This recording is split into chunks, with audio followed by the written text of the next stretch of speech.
Vous écoutez la leçon biblique de l'Église de la Science chrétienne indépendante de Plainfield, située à Plainfield, New Jersey, États-Unis d'Amérique. Leçon du dimanche 10 octobre 2021. Sujet: le péché, la maladie et la mort sont-ils réels? Texte d'or, Proverbe.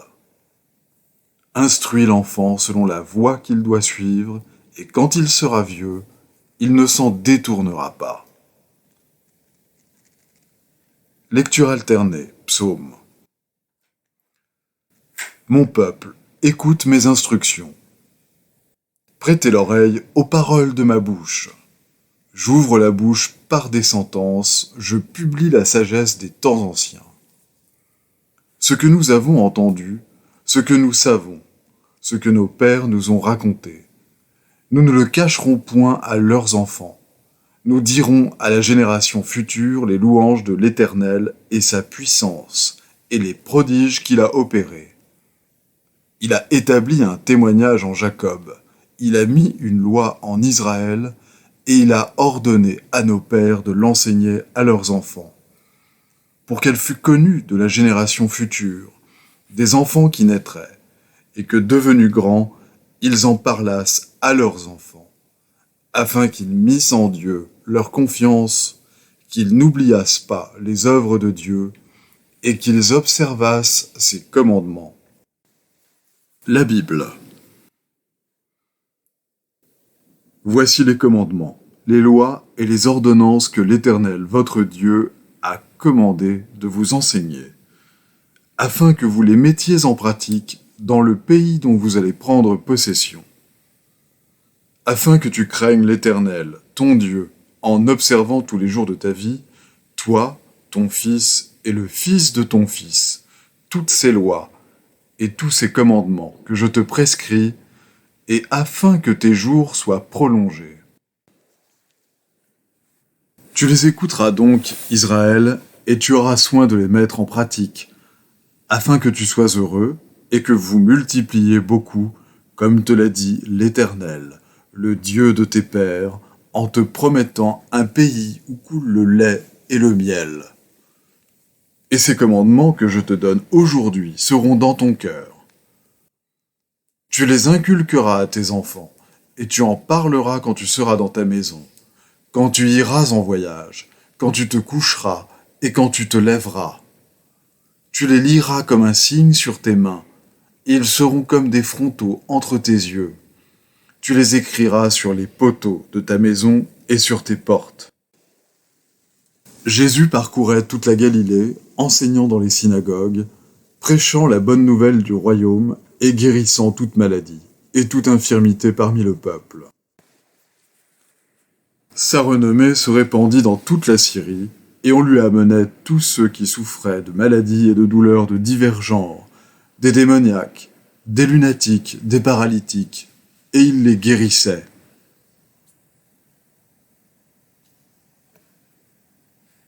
Jésus, ayant appelé un petit enfant, le plaça au milieu d'eux, et dit : « Je vous le dis en vérité, si vous ne vous convertissez, et si vous ne devenez comme les petits enfants, vous n'entrerez pas dans le royaume des cieux.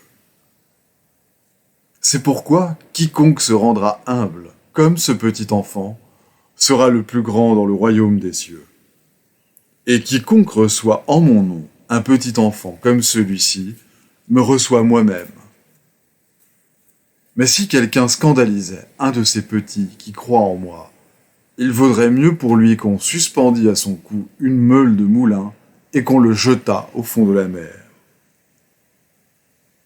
Alors on lui amena des petits enfants, afin qu'il leur imposât les mains et priât pour eux. Mais les disciples les repoussèrent. Et Jésus dit : « Laissez les petits enfants, et ne les empêchez pas de venir à moi, car le royaume des cieux est pour ceux qui leur ressemblent. » Il leur imposa les mains, et il partit de là. Le jour suivant, Jésus alla dans une ville appelée Naïn. Ses disciples et une grande foule faisaient route avec lui. Lorsqu'il fut près de la porte de la ville, voici, on portait en terre un mort, fils unique de sa mère, qui était veuve. Et il y avait avec elle beaucoup de gens de la ville. Le Seigneur, l'ayant vue, fut ému de compassion pour elle et lui dit « Ne pleure pas ». Il s'approcha et toucha le cercueil. Ceux qui le portaient s'arrêtèrent. Il dit « Jeune homme, je te le dis, lève-toi ». Et le mort s'assit et se mit à parler. Jésus le rendit à sa mère. Pierre et Jean montaient ensemble au temple à l'heure de la prière. C'était la 9e heure. Il y avait un homme boiteux de naissance qu'on portait et qu'on plaçait tous les jours à la porte du temple appelé la Belle, pour qu'il demandât l'aumône à ceux qui entraient dans le temple. Cet homme, voyant Pierre et Jean qui allaient y entrer, leur demanda l'aumône. Pierre, de même que Jean, fixa les yeux sur lui et dit « Regarde-nous ». Et il les regardait attentivement, s'attendant à recevoir d'eux quelque chose. Alors Pierre lui dit « Je n'ai ni argent, ni or, mais ce que j'ai, je te le donne. Au nom de Jésus-Christ de Nazareth, lève-toi et marche. » Et le prenant par la main droite, il le fit lever. Au même instant, ses pieds et ses chevilles devinrent fermes. D'un saut, il fut debout, et il se mit à marcher. Il entra avec eux dans le temple, marchant, sautant et louant Dieu. Tout le monde le vit marchant et louant Dieu. Mon âme bénit l'Éternel. Que tout ce qui est en moi bénisse son saint nom. Mon âme bénit l'Éternel et n'oublie aucun de ses bienfaits. C'est lui qui pardonne toutes tes iniquités, qui guérit toutes tes maladies. C'est lui qui délivre ta vie de la fosse, qui te couronne de bonté et de miséricorde. Tu seras affermi par la justice, bannis l'inquiétude, car tu n'as rien à craindre, et la frayeur, car elle n'approchera pas de toi. Si l'on forme des complots, cela ne viendra pas de moi. Quiconque se liguera contre toi tombera sous ton pouvoir. Toute arme forgée contre toi sera sans effet, et toute langue qui s'élèvera en justice contre toi, tu la condamneras. Tel est l'héritage des serviteurs de l'Éternel, tel est le salut qui leur viendra de moi, dit l'Éternel. Je vais maintenant lire les passages corrélatifs tirés du livre d'études de la science chrétienne, Science et santé avec la clé des Écritures de Mary Baker Eddy. Le péché, la maladie et la mort n'ont pas de fondement dans la vérité.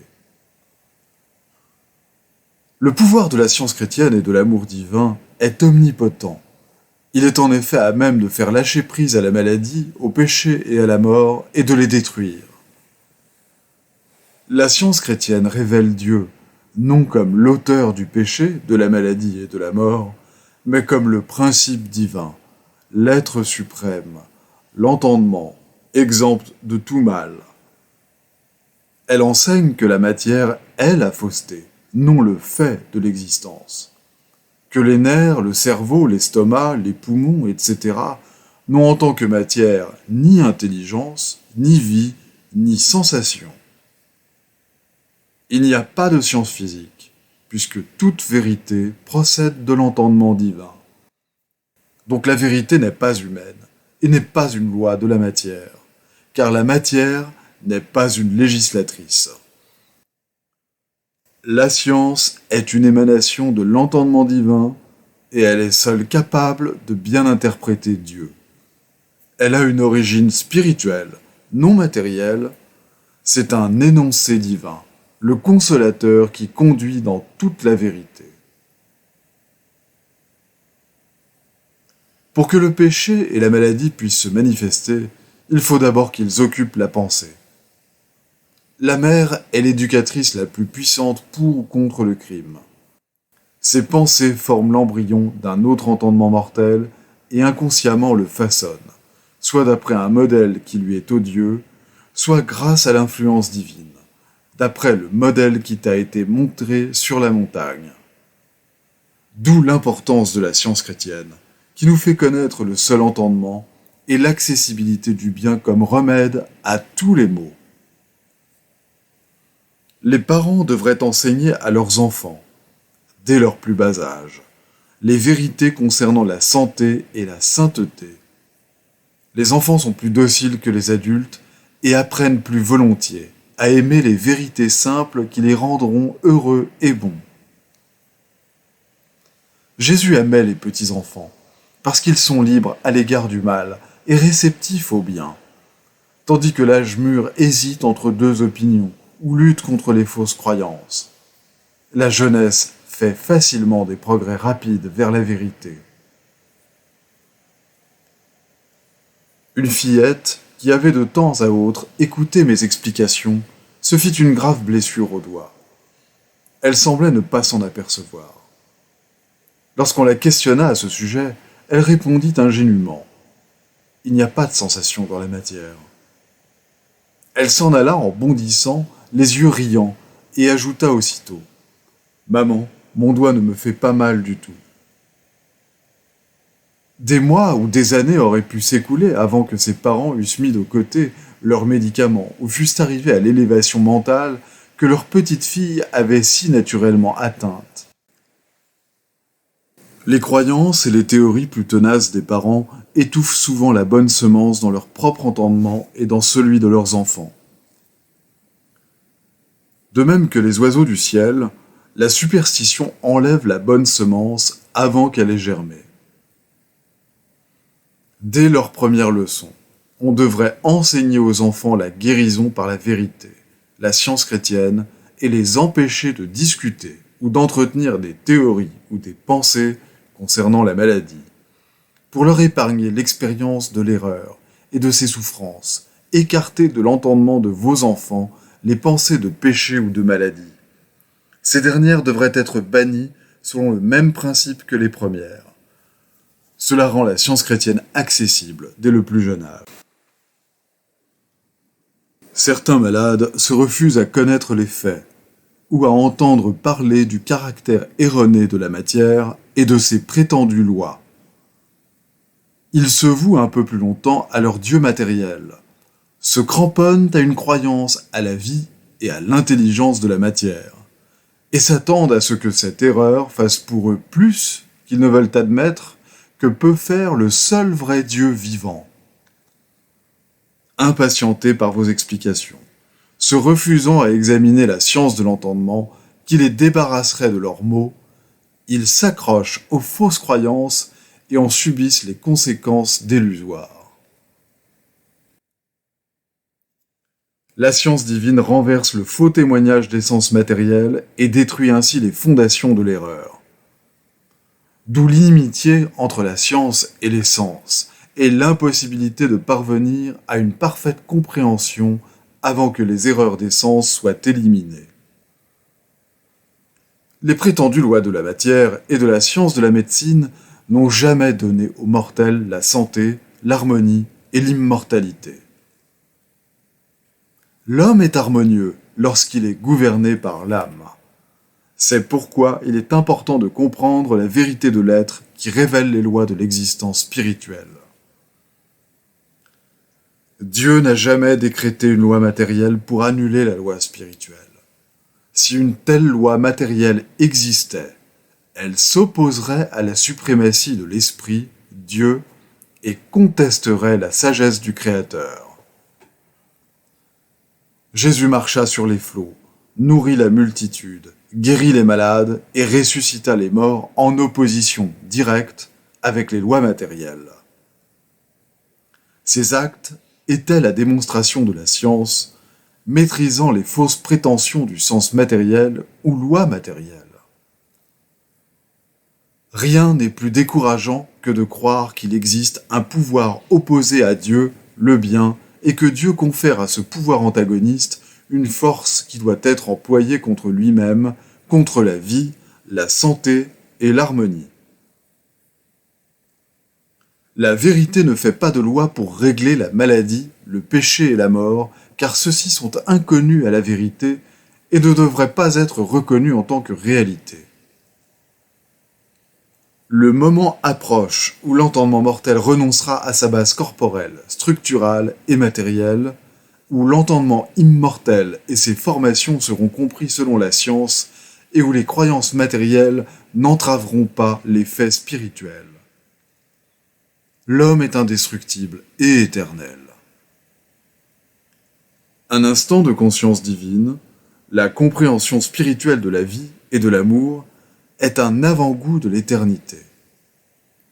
Cet état de conscience élevé, atteint et maintenu lorsque la science de l'être est comprise, permettrait de franchir, grâce au discernement spirituel de la vie, l'intervalle de la mort, et l'homme serait dans la pleine conscience de son immortalité et de son harmonie éternelle, où le péché, la maladie et la mort sont inconnus. Le meilleur sermon qui ait jamais été prêché est la vérité mise en pratique et démontrée par la destruction du péché, de la maladie et de la mort. Les devoirs quotidiens de Mary Baker Eddy. Prière quotidienne. Il sera du devoir de tout membre de cette Église de prier chaque jour. Que ton règne vienne, que le règne de la vérité, de la vie et de l'amour divin soit établi en moi et élimine de moi tout péché. Et puisse ta parole enrichir les affections de toute l'humanité et la gouverner. Règles pour les mobiles et les actes.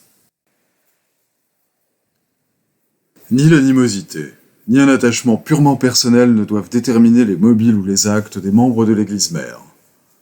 Dans la science, l'amour divin seul gouverne l'homme, et un scientiste chrétien reflète les douces aménités de l'amour en réprouvant le péché et en manifestant un véritable esprit de fraternité, de charité et de pardon. Les membres de cette Église doivent journellement veiller et prier pour être délivrés de tout mal, pour ne pas prophétiser, juger, condamner, conseiller, influencer ou être influencé d'une manière erronée. Vigilance face au devoir. Il sera du devoir de chaque membre de cette Église de se défendre journellement contre la suggestion mentale agressive et de ne pas se laisser entraîner à oublier ou à négliger son devoir envers Dieu, envers son leader et envers l'humanité. Par ses œuvres, il sera jugé et justifié ou condamné.